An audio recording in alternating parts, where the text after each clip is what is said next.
ပြစ္ဆုတ်ပံဘဝချမ်းသာခြင်းတဲ့ဆိုရင်ပြည့်စုံခြင်း၄မျိုးနဲ့ပြည့်စုံရမယ်နော်ပြည့်စုံခြင်းဆိုတမ္ပတာပေါ့နော်တမ္ပတာပြည့်စုံခြင်းအဲ့ဒီတမ္ပတာတရား၄ပါးနဲ့ပြည့်စုံရမယ်ဟုတ်လားအဲ့ဒီတမ္ပတာတရား၄ပါးကဘာလဲဆိုတော့ဥဋ္ဌာဏတမ္ပတာအာရခတမ္ပတာကလျာဏမိတ်တတမ္ပတာတမဇီဝိတတမ္ပတာတဲ့ပြည့်စုံရမယ်နော်အရာဌာန၄မျိုးဟုတ်လားဥဋ္ဌာဏတမ္ပတာဆိုတာကလုံလဝရိယရှိရမယ်ကြိုးစားရမယ်အထောက်ရမယ်ဥစ္စာပစ္စည်းကိုရှာရမယ်ဖွေရမယ်ဘယ်လိုရှာဖွေရမလဲဆိုတဲ့နီလန်းကိုလည်းသိရမယ်အဲ့ဒီနီလန်းသိတဲ့အပိုင်းမှာအကျုံးဝင်တဲ့ဥဋ္ဌာဏတမ္ပတာတွေကိုနော်စီဝါရေးတစ်ခုကိုတကယ်လဲလုပ်ရမယ်လုပ်ရုံနဲ့မပြီးဘူးပါတော့လုပ်လဲလုပ်တက်ရမယ်ပေါ့နော်အကြောင်းတရားကိုမြင်ရမယ်လို့မြတ်စွာဘုရားအဲ့ဒီထဲမှာတော့ထည့်ဟောတယ်ဒီအလုံးနဲ့ပတ်သက်ပြီးတော့ဘယ်လိုလုပ်ရင်ရမလဲဆိုတဲ့အကြောင်းတရားကိုမြင်ရမယ်ဟုတ်လားဥဋ္ဌာဏတမ္ပတာဆိုတာဟုတ်လားဘယ်လိုလုပ်ရင်စီဝါဖြစ်မလဲလို့သိတယ်သိပြီးတဲ့နောက်တကယ်လဲလုပ်တယ်အဲ့ဒါကိုဘာခေါ်တော့ဥဋ္ဌာဏတမ္ပတာဟုတ်လားနောက်အာရခတမ္ပတာဆိုတာကကိုရှာလို့ဖွေလို့ရထားတဲ့ဒီစီးပွားဒီဥစ္စာဒီစည်းစိမ်ကိုမပျက်စီးအောင်စောင့်တက်ရစောင့်ရှောက်တက်ရနော်ဒီလိုထားလို့ရှိရင်မင်းကသိမ့်သွားနိုင်တယ်တခိုးတမရခိုးသွားနိုင်တယ်ဟာပြက်ပြက်တွေဖြစ်သွားနိုင်တယ်မြင်ပြီးတော့မပြောက်ပြက်အောင်မပျက်စီးအောင်သူများမဖြစ်စီးအောင်နော်ဒါဟုတ်ပါတော့ထိမ့်သိမ့်စောင့်ရှောက်တက်ရမယ်ကာကွယ်တက်ရမယ်အဲ့ဒီအရေးချင်းလည်းရှိရမယ်နော်ရှာတဲ့ယုံနဲ့မရဘူးမပျက်စီးအောင်လည်းပဲကာကွယ်တက်ရမယ်ဒါဟုတ်ပါခေါ်တော့အာရခတမ္ပတာတဲ့ဟုတ်လားနောက်တစ်ခုကကလျာဏမိတ်တတမ္ပတာတဲ့မိကောင်းဆွေကောင်းနဲ့လည်းပြည့်စုံရမယ်တဲ့နော်ဒီဘဝချမ်းသာခြင်းတဲ့ပုဂ္ဂိုလ်အဲ့မိကောင်းဆွေကောင်းနဲ့ပြည့်စုံရမယ်ဆိုတဲ့နေရာမှာမြတ်စွာဘုရားဘယ်လိုလေးဟောတာတုံးဆိုတော့တီလာရှိတဲ့လူနော်ပထမတရားတရားရှိတဲ့လူယုံကြည်မှုရှိတဲ့လူနဲ့ပေါင်းရမယ်နော်ကိုချင်းတရားကောင်းတဲ့တီလာရှိတဲ့လူနဲ့ပေါင်းရမယ်နောက်မနှမျောတဲ့စာကစွန့်လွတ်နိုင်တဲ့ပုဂ္ဂိုလ်နဲ့ပေါင်းရမယ်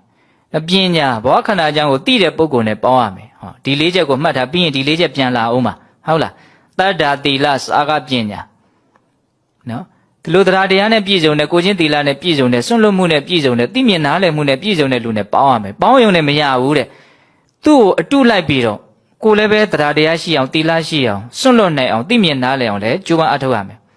အလွန်ပြည့်စုံတဲ့ဘုံဘုံဟုတ်လားဒီပြောတာလေမြတ်စွာဘုရားပြောတာလေနော်လျာဏမိတ်တတမ္ပတာဆိုတာအည်သွေးရှိတဲ့မိတ်ဆွေနဲ့ပေါင်းပြီးတော့ကိုယ်တိုင်လည်းအည်သွေးရှိအောင်သူ့ကိုအမိပြုပြီးတော့ကြိုးပမ်းအထောက်နိုင်ရမယ်ဒါ၃ခုမြောက်ပြည့်စုံရမယ်အကြောင်းတရားပါနော်နောက်တမဇီဝိတတမ္ပတာတဲ့ဒါကပါတော့အသက်မွေးဝမ်းကြောင်းမှုပြုတဲ့နေရာမှာမျှတအောင်အသက်မွေးတတ်ရမယ်ပို့ပြီးတော့ရှင်းအောင်ပြောရလို့ရှိရင်ဝင်ငွေနဲ့ထွက်ငွေကိုနော်မျှတအောင်စီစစ်ပြီးတော့သုံးစွဲတတ်ရမယ်နော်ကိုရှာနိုင်တာထက်ပိုပြီးတော့ကိုသုံးတာမများစေရဘူးကိုရှာနိုင်တာထက်ပိုပြီးတော့ကိုသုံးတာနည်းရမယ်ဒါမှသာလေ तू ကအဖတ်တင်မှာပေါ့နော်အဲ့ဒါကိုမြတ်စွာဘုရားနော်ငါရှာနိုင်တာဘယ်လောက်တုံးငါသုံးမှာဘယ်လောက်တုံးဆိုတာချိန်ကြည့်ရမယ်တဲ့ဘယ်လောက်ထိမြတ်စွာဘုရားကရုဏာနဲ့ဟောတုံးဆိုတော့ချိန်ဝင်ကင်တဲ့လူလို့ချိန်ဝင်ကင်တဲ့လူကဟာဘယ်လောက်ကလေးဟိုဘက်ကတော့တာသွားပြီဒီဘက်ကဘယ်လောက်တာသွားပြီဆိုတော့ဒီဘက်ကဘယ်လောက်မြောက်သွားမလို့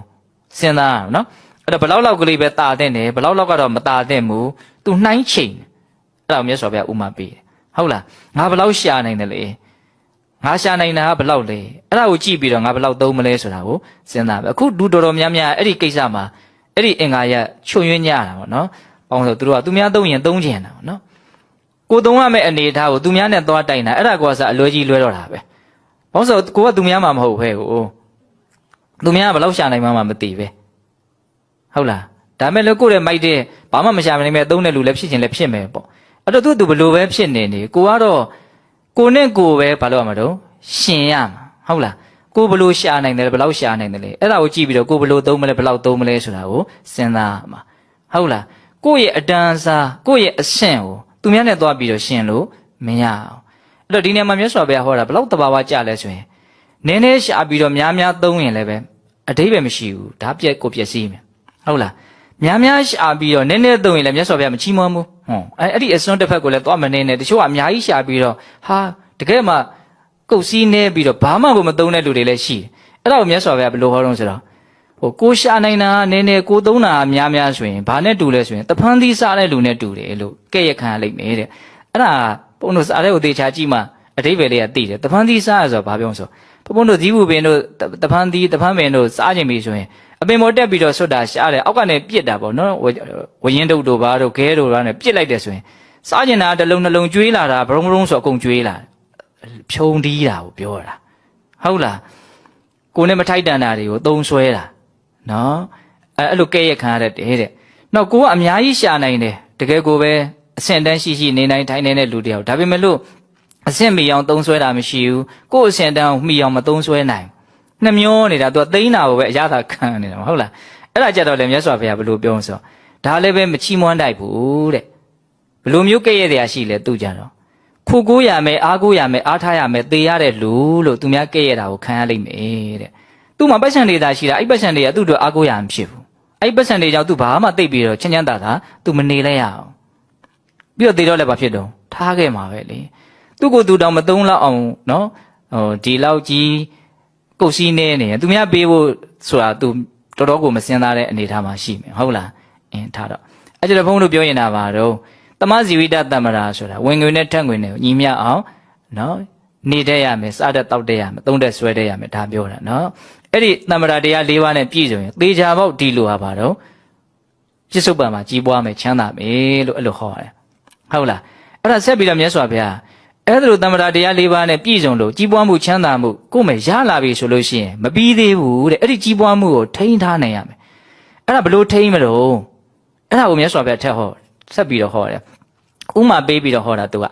ရေကန်ကြီးတကန်တစ်ဖက်10ကန်ကြီးတစ်ဖက်ကပိတ်ထားတာဟိုဘက်ကတော့သူကဘောင်မရှိဘူးကုံမြင့်နေပါတွေကရေတွေစီးကြလာမဒီနှိမ့်တဲ့ဘက်ကနေပြီးတော့ဘောင်ကြီးခတ်ပြီးပိတ်ထားအဲ့ဒါကိုတစ်ဖက်10ကန်လို့ခေါ်တယ်ဟုတ်လားအဲ့ဒီတစ်ဖက်10ကန်ကိုဘုံတို့ကြိုးကြမှာဆိုလို့အပေါက်တွေပါတွေဖောက်ထားရရှိတယ်ရေကိုလွတ်ပေးလို့လည်းရအောင်ပေါ့နော်အဲ့ဒီတစ်ဖက်10ကန်ကြီးကိုနော်ဝင်ပေါက်တွေကိုအကုန်ပိတ်ထားတယ်ချောင်းတွေမြောင်းတွေအကုန်ပိတ်ထားပြီးတော့ထွက်ပေါက်တွေကိုအကုန်ဖွင့်ထားတယ်ဆိုလို့ရှိရင်သေချာပေါက်ဒီရေရပါတော့ခန့်သွားမယ်ဟုတ်လားဝင်ပေါက်တွေကိုအကုန်ဖွင့်ပြီးတော့ထွက်ပေါက်တွေကိုအကုန်လုံးပိတ်ထားမယ်ဆိုရင်တော့သေချာပေါက်ဒီကန်ကြီးရာရေတွေဖြည့်သွားမယ်အဲ့ဒါမျိုးဆိုပဲဥမာပေးတာအဲ့လိုဆိုရင်ကိုကဒီတမ္ပရာတရား၄ပါးနဲ့ပြည့်စုံပြီးတော့ကိုပစ္စည်းတွေကိုရှားထားပြီးရပြီကန်ကြီးထဲမှာရေတွေရောက်ပြီဟုတ်လားအဲ့ဒါကိုထွက်ပေါက်တွေကိုမပိတ်ဘူးဆိုရင်အဲ့ဒီရေကဘာဖြစ်သွားမှာလဲခန်းသွားမှာပေါ့နော်ယိုထွက်ကုန်မယ်အဲ့ဒီထွက်ပေါက်၄ခုကိုမြတ်စွာဘုရားပါဟောလို့ဆိုတော့အဋ္ဌိရုဒ္ဒမိမကျူးအပျော်ပါမက်ဟုတ်လားတုရာဒုဒ္ဒမူရရှိဝအယက်သေးတာကျူးတယ်ဟုတ်လားပြီးတော့အခါဒုဒ္ဒကနန်းကျူးတယ်ကနန်းဆိုလောင်းကစားကိုပြောတာမိမကျူးတယ်မူရရှိဝကျူးတယ်အရက်ကောပါနော်အရက်အဓိကပေါ့ဟုတ်လားပြီးတော့ကတော့ကနန်းကျူးတယ်ဆိုတာလောင်းကစားကျူးတယ်ပါပမိတ်တာတယ်၄ခုမြောက်ကသူကမိတ်ရွှေပြက်ရှိတယ်အဲ့ဒီ၄ခုရှိရင်တော့အဲ့ဒါထွက်ပေါက်တွေအကုန်ဖွင့်ပြီးတော့ဝင်ပေါက်တွေကိုပိတ်ထားတယ်ရေကန်ကြီးလို့ပျက်စီးသွားမယ်ပေါ့နော်အဲ့ဒီ၄ခုမလုပ်ဘူးဆိုလို့ရှိရင်တော့ထွက်ပေါက်ဖွင့်ပြီးတော့ဝင်ပေါက်ဖွင့်ပြီးတော့ထွက်ပေါက်ကိုပိတ်ထားတဲ့ရေကန်လို့ပြည်စုံသွားမယ်လို့အဲ့လိုမြတ်စွာဘုရားဟောဟုတ်လားဒါကဘုန်းဘုန်းတို့နော်မပျက်စီးစေဆိုတာနဲ့ပတ်သက်ပြီးတော့ပြစ္ဆုတ်ပံမှာကြီးပွားချမ်းသာဖို့ပြည်စုံရမယ်တမ္ပရာတရား၄ပါးနဲ့ပိတ်ဆို့ရမယ်ထွက်ပေါက်ကြီး၄ခုကိုပြောတာ